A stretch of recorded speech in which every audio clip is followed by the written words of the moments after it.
इलाहाबाद का अनुभव रहित झल्लाया हुआ ग्रेजुएट इस बात को समझ न सका। इसे डिबेटिंग क्लब में अपनी बात पर अड़ने की आदत थी। इन हथकंडों की उसे क्या खबर। बाप ने जिस मतलब से बात पलटी वह उसकी समझ में न आई।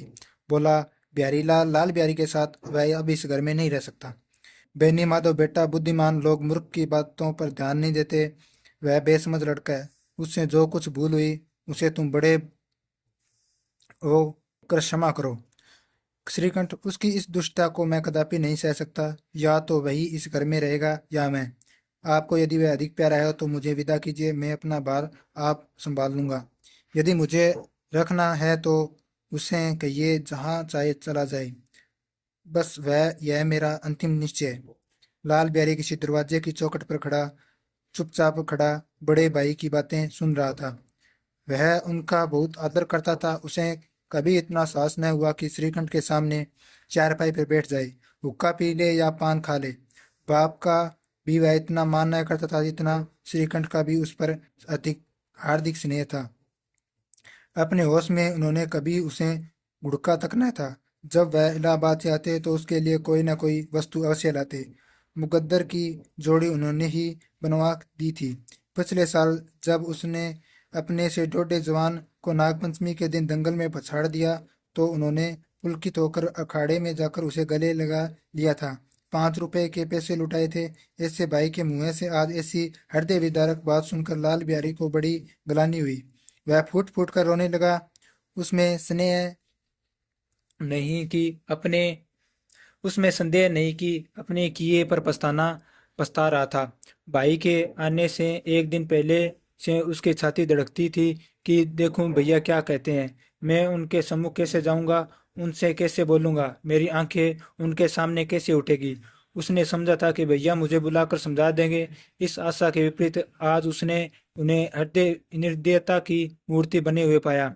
वह मूर्ख था, परंतु उसका मन कहता था कि भैया मेरे साथ अन्याय कर रहे हैं।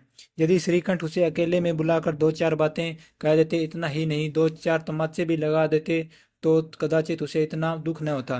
पर भाई का यह कहना कि अब उसे उसकी सूरत नहीं देखना चाहता लाल बिहारी से सहा न गया।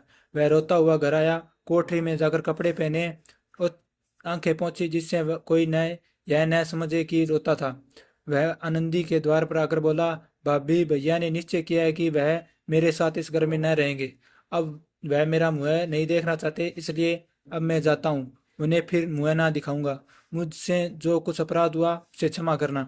यह कहते कहते लाल बिहारी का गला भराया। जिस समय लाल बिहारी सिर झुकाए आनंदी के द्वार पर खड़ा था, उसी समय श्रीकंठ सिंह आंखें लाल के बाहर से आए। भाई को खड़ा देखा तो घृणा से आंखें फेर ली और कतरा कर निकल गए, मानो उसकी परछाई से दूर भागते हों।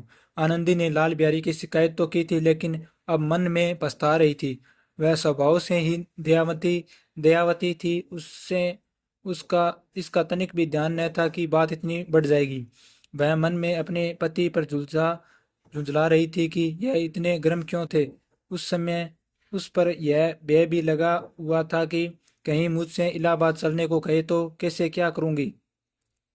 इस बीच जब उसने लाल बिहारी को दरवाजे पर खड़े यह कहते सुना कि अब मैं जाता हूँ, मुझसे जो कुछ अपराध हुआ क्षमा करना, तो उसका रहा सा क्रोध भी पानी हो गया। वह रोने लगी। मन का मैला धोने के लिए नयन जल से उपयुक्त कोई और वस्तु नहीं है। श्रीकंठ को देखकर आनंदी ने कहा, लाल बाहर खड़े बहुत रो रहे हैं। श्रीकंठ, तो मैं क्या करूं। आनंदी, भीतर बुला लो, मेरी जीभ में आग लगे। मैंने कहाँ से यह झगड़ा उठाया। श्रीकंठ, मैं न बुलाऊंगा। आनंदी, पछताओगे। उन्हें बहुत गलानी हो रही है। ऐसा न हो कहीं चल दे। श्रीकंठ न उठे। इतने में लाल बिहारी ने फिर कहा, भाभी भैया से मेरा प्रणाम कह दो। वह मेरा मुंह नहीं देखना चाहते, इसलिए मैं भी अपना मुंह उन्हें न दिखाऊंगा। लाल बिहारी इतना कहकर लौट पड़ा और शीघ्रता से दरवाजे की ओर बढ़ा। अंत में आनंदी कमरे से निकली और उसका हाथ पकड़ लिया। लाल बिहारी से पीछे फिर कर देखा और आंखों में आंसू भरे बोला, मुझे जाने दो। आनंदी, कहाँ जाते हो। लाल बिहारी, जहां कोई मेरा मुंह न देखे। आनंदी, मैं न जाने दूंगी। लाल बिहारी, मैं तुम लोगों के साथ रहने लायक योग्य नहीं हूँ। आनंदी, तुम्हें मेरी सौगंध, अब एक पग भी आगे न बढ़ाना। लाल बिहारी, जब तक मुझे यह न मालूम हो जाए कि भैया का मन मेरी तरफ से साफ हो गया है, तब तक मैं इस घर में कदापि न रहूंगा। आनंदी, मैं ईश्वर को साक्षी देख कर कहती हूँ कि तुम्हारी ओर से मेरे मन में तनिक भी मेल नहीं है। अब श्रीकंठ का खाद्य भी पिघला। उन्होंने बाहर आकर लाल बिहारी को गले लगा लिया। दोनों भाई खूब फूट फूट कर रोए। लाल बिहारी ने सिसकते हुए कहा, भैया अब कभी मत कहना कि तुम्हारा मुंह न देखूंगा। इसके सिवा आप जो दंड देंगे मैं सहर्ष स्वीकार करूंगा। श्रीकंठ ने कांपते हुए स्वर से कहा, लल्लू इन बातों को बिल्कुल भूल जाओ। ईश्वर चाहेगा तो फिर ऐसा अवसर न आवेगा। बेनी माधव सिंह बाहर से आ रहे थे। दोनों भाइयों को गले मिलते देखकर आनंद से पुलकित हो गए। बोल उठे, बड़े घर की बेटियां ऐसी ही होती है, बिगड़ता हुआ काम बना लेती है। गांव में जिसने यह वृतांत सुना उसे उसी ने इन शब्दों में आनंदी की उदारता को सराहा। बड़े घर की बेटियां ऐसी ही होती है। तो ये थी मुंशी प्रेमचंद की सबसे अच्छी कहानी, बढ़िया बड़े घर की बेटी। धन्यवाद।